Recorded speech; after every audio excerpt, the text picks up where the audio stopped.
Hi friends, ಇವತ್ತಿನ ವಿಡಿಯೋದಲ್ಲಿ ಮಸಾಲೆ ರುಬ್ಬಿದಿರ ಚಿಕನ್ ಗ್ರೇವಿ ಬಾಣಲಿಯಲ್ಲಿ ಸಿಂಪಲ್ಲಾಗಿ ಯಾವ ಥರ ಮಾಡೋದಂತ ಬನ್ನಿ ನೋಡೋಣ.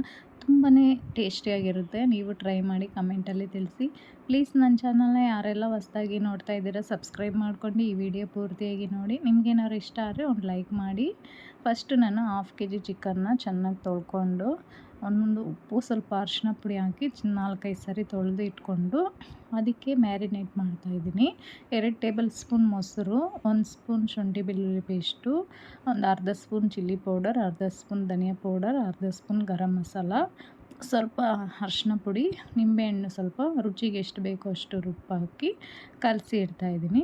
ಚೆನ್ನಾಗಿ ಮಿಕ್ಸ್ ಮಾಡಿ ಒಂದು 1/2 ಅವರ್ ಇಟ್ಕೊಂಡ್ರೂ ಸಾಕಿದು. ಅದು ಚಿಕನ್ಗೆ ಮಸಾಲೆ ಎಲ್ಲ ಚೆನ್ನಾಗಿ ಹಿಡಿಬೇಕು.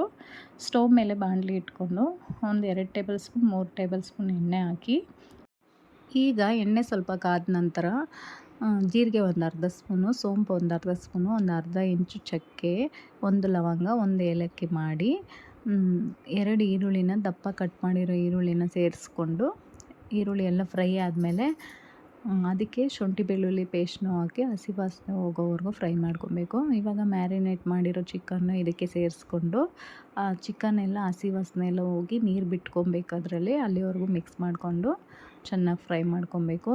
ಇದು ಫಸ್ಟೇ ನೀರು ಹಾಕಬಾರ್ದು.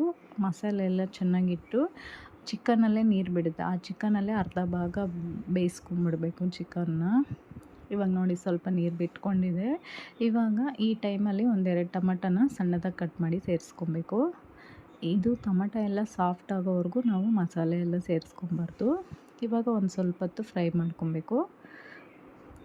ಫ್ರೈ ಆದಮೇಲೆ ಇವಾಗ ಲಿಡ್ ಕ್ಲೋಸ್ ಮಾಡಿ ಒಂದು 5 ನಿಮಿಷ ಫ್ರೈ ಮಾಡಿಕೊಂಡ್ರೆ ಟೊಮಟ ಎಲ್ಲ ಸಾಫ್ಟಾಗಿ ಬೆಂದೋಗಿರುತ್ತೆ.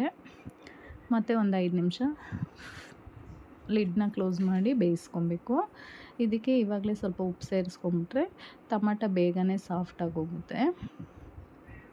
ಇವಾಗ ನೋಡಿ ನೀರೆಲ್ಲ ಚೆನ್ನಾಗಿ ಚಿಕನ್ ಎಲ್ಲ ಇರೋ ನೀರೆಲ್ಲ ಚೆನ್ನಾಗಿ ಬಿಟ್ಕೊಂಡು ಚಿಕನ್ ಚೆನ್ನಾಗಿ ಬೆಂದೋಗಿದೆ. 50% ಚಿಕನ್ ಬೆಂದಿದೆ. ಇವಾಗ 1 ಗ್ಲಾಸಷ್ಟು ನೀರು ಸೇರಿಸ್ಕೊಂಡು ಚೆನ್ನಾಗಿ ಬೇಯಿಸ್ಕೊಬೇಕು. ಇವಾಗ ನೋಡಿ ಬೆಂದಾದಮೇಲೆ ಒಂದು ಅರ್ಧ ಭಾಗ ನೀರೆಲ್ಲ ಹಿಂಡು ಚಿಕನ್ ಎಲ್ಲ ಚೆನ್ನಾಗಿ ಬೆಂದಾದಮೇಲೆ 2 ಟೇಬಲ್ ಸ್ಪೂನ್ ಧನಿಯಾ ಪುಡಿ, ಒಂದು ಅರ್ಧ ಸ್ಪೂನ್ ಚಿಕನ್ ಮಸಾಲ, ಆಮೇಲೆ ಮನೇಲೇ ಮಾಡಿರೋ ಗರಂ ಮಸಾಲ ಒಂದು ಅರ್ಧ ಸ್ಪೂನ್ ಹಾಕ್ಕೊತಾ ಇದ್ದೀನಿ. ಅದು ಹಾಕ್ಕೊಂಡು ರುಚಿಗೆ ಎಷ್ಟು ಬೇಕೋ ಅಷ್ಟು ನೋಡ್ಕೊಂಡು ಉಪ್ಪು ಹಾಕಿ ಸ್ವಲ್ಪ ಕೊತ್ತಂಬರಿ ಎಲ್ಲ ಹಾಕಿ ಬೇಯಿಸ್ಕೊತಾ ಇದ್ದೀನಿ. ಇವಾಗ ಮಸಾಲೆ ಎಲ್ಲ ಹಾಕಾದ್ಮೇಲೆ 1-2 ನಿಮಿಷ ಬೇಯಿಸ್ಕೊಂಡ್ರೆ ಸಾಕು. ಇವಾಗ ಕೊತ್ತಂಬರಿ ಸ್ವಲ್ಪ ಕರಿಬೇವು ಹಾಕಿ 1-2 ನಿಮಿಷ ಬೇಯಿಸ್ಕೊತಾ ಇದ್ದೀನಿ. ಇದ್ರ ಮೇಲೆ ಸ್ವಲ್ಪ ಬೆಣ್ಣೆನ ತುಪ್ಪನ ಹಾಕಿದ್ರೆ ತುಂಬಾ ಟೇಸ್ಟಾಗಿರುತ್ತೆ.